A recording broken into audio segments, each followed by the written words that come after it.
Sur votre question, c'est très bien, je crois avoir compris. En fait, on a un peu exposé ça, c'est que le biais, non mais c'est très bien, je vous assure que même ceux qui l'ont déjà entendu veulent le réentendre. Le biais de la réalisation de ce projet, c'est la nation d'Israël. Or, une nation est sur sa terre. C'est-à-dire, pendant 2000 ans à peu près, nous avons été empêchés de réussir. Nous nous sommes repliés sur nous-mêmes, le processus de la ghettoisation, si vous voulez, qui fait que les Juifs, jusqu'à ce jour d'ailleurs, ont une certaine réticence par rapport à l'extérieur, une certaine crainte. Nous nous sommes rendus compte, et pour un peuple persécuté et en exil, vous comprenez que c'est très important, qu'à chaque fois que des non-juifs se sont intéressés à nous, il y a eu des catastrophes. Et ce n'est pas que le projet universel n'existait pas, il a continué à être porté dans les cœurs des Hébreux, mais il n'avait pas si vous voulez, le substrat qui lui permettait de s'exprimer. Je voudrais à ce propos vous citer un texte d'un philosophe francophone, il s'appelait Jean-Jacques Rousseau, c'est ça, hein, oui, un Genevois, qui disait, c'est pas loin d'ici je crois, n'est-ce pas, Genève, enfin, relativement, Jean-Jacques Rousseau qui disait dans les Milles qu'en Sorbonne, à l'époque la Sorbonne était une université catholique, enfin religieuse, il disait en Sorbonne il ne fait aucun doute que les prophéties d'Isaïe concernant le Messie parlent de Jésus. Pour les rabbins d'Amsterdam, c'est les rabbins dont il avait entendu parler, il ne fait aucun doute que ces prophéties n'ont rien à y voir. Et donc, je pense, dit Jean-Jacques Rousseau, que je ne comprendrai les Juifs que lorsqu'ils auront un État à eux, des universités et des écoles où ils pourront s'exprimer sans crainte. C'est alors que nous saurons ce qu'ils ont à nous dire. Je pense que c'est très net. D'accord ? Et donc il y a eu cette attente, effectivement. Donc le temps est venu. Le temps est venu, donc nous pouvons en parler. Ça ne veut pas dire qu'il n'y a pas eu des tentatives antérieures.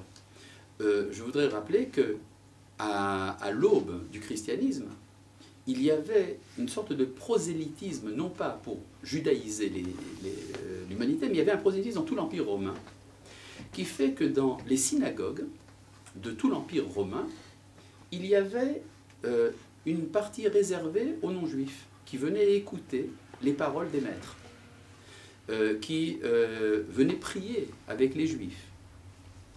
Et ce sont ces communautés-là qui ont permis après la diffusion du christianisme.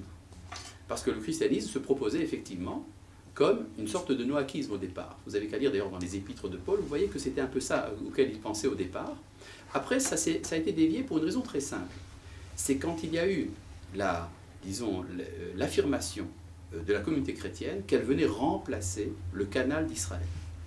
C'est-à-dire, de notre point de vue, c'était se substituer à nous comme étant la voie de la révélation.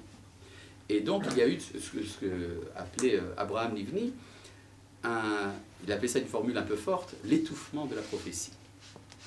La parole n'a pas été entendue, elle a été occultée.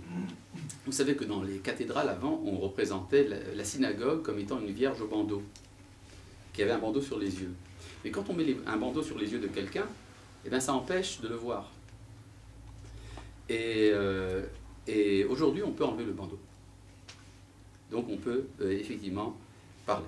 Alors donc il y a eu cette tentative, effectivement, la tentative, ce qu'on appelait à l'époque les Yirei Hashem, il y a des études qui ont été faites d'ailleurs par des universitaires là-dessus, sur la diffusion du message d'Israël dans l'Empire romain à la veille de l'apparition du christianisme. Il y a eu également le christianisme lui-même. Et puis il y a eu après l'islam. Il y a eu, à une époque beaucoup plus proche de la nôtre, une tentative, dont vous avez peut-être entendu parler, celle d'un rabbin de Livourne. D'un rabbin de Livourne qui était un kabbaliste, un grand maître du judaïsme, également un dayan, le Rav Elia Ben Amozeg, rabbin d'origine marocaine qui siégeait à Livourne et qui un jour a reçu la visite d'un Français de Lyon, du nom de... c'est pas loin d'ici non plus, hein, je crois. Du nom de Aimé Pallière. Cet Aimé Pallière, qui était un homme avec une recherche spirituelle authentique, était d'origine catholique, et après avoir eu une expérience religieuse lors d'un jour de Kippour, en étant rentré par hasard dans une synagogue, je ne sais pas comment est-ce qu'on fait pour rentrer par hasard dans une synagogue un jour de Kippour, mais enfin ça lui est arrivé. Au moment de la dernière prière, la Neila, qui est une apothéose, il a été frappé par ce qu'il a vu, et ça l'a bouleversé. Il a décidé donc de se convertir au judaïsme, et un rabbin français l'a refusé. Il est allé en Italie pour rencontrer ce maître, le rabbin Mosè, qui lui a dit « Je ne veux pas vous convertir, vous allez devenir le grand prêtre du noaquisme. Vous allez refonder cette religion oubliée, etc. » Bon, pour tout vous dire, ça a été un échec total. C'est-à-dire que Aimé Pallière n'a pas vraiment suivi les instructions de son maître. Il a quand même publié de manière un peu abrégée, peut-être un peu déformée, les écrits de son maître, le livre « Israël et l'humanité ». Et il est devenu, si vous voulez, une sorte de prêche dans la synagogue libérale de Paris, dans laquelle il expliquait aux Juifs qu'ils devaient respecter le Shabbat. C'est à peu près ça qui s'est passé. Lorsqu'il était mourant, il a fait appeler un prêtre et un rabbin. Il a été enterré dans un cimetière catholique, mais on a dit le Kaddish sur sa tombe. Enfin bref, il n'était ni là, ni là-bas. Et bien qu'il y a eu quand même un certain retentissement à son initiative, il y a eu quelques suites, mais enfin, disons de manière générale, cette tentative intéressante a échoué, à mon avis, parce qu'elle n'était pas justement branchée sur le moment du retour. Il y a de nos jours une œuvre intéressante qui a été écrite par un philosophe français d'origine catholique qui s'appelait Albert Blanc, qui par la suite s'est converti au judaïsme et est devenu Abraham Livni. Un livre important qu'il a écrit du nom du « Le retour d'Israël et l'espérance du monde ». Alors, peut-être que vous avez entendu parler de ce livre, c'est un livre que je vous recommande, publié aux éditions du Rocher, à Monaco. Tiens, c'est pas loin d'ici, encore plus proche. Bientôt, on va arriver à Nice. Oui. Pas que le livre est là. Ah, la Sifria, on l'a. Ah, d'accord, c'est bon.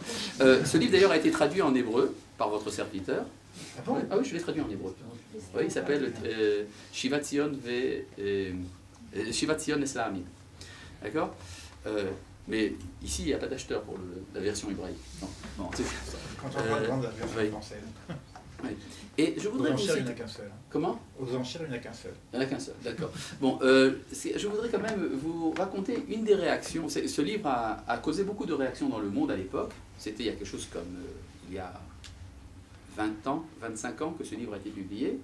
À l'époque, ce livre a amené énormément de réactions, aussi bien chez des juifs que des non-juifs. Et je rappelle une lettre qu'Abraham Livni avait reçue d'une chrétienne qui avait lu le livre, dans lequel il y a une critique assez violente du christianisme, et dans laquelle il lui dit, je vais vous dire pourquoi je vous raconte cette histoire. Et elle a dit, j'ai lu tout ce que vous avez écrit, et je suis entièrement d'accord, vous avez totalement raison, et pourtant, malgré tout, je reste chrétienne. Et ce n'est pas, à mon avis, par malhonnêteté intellectuelle, c'est parce qu'il y a quelque chose de très très fort dans les diversités spirituelles.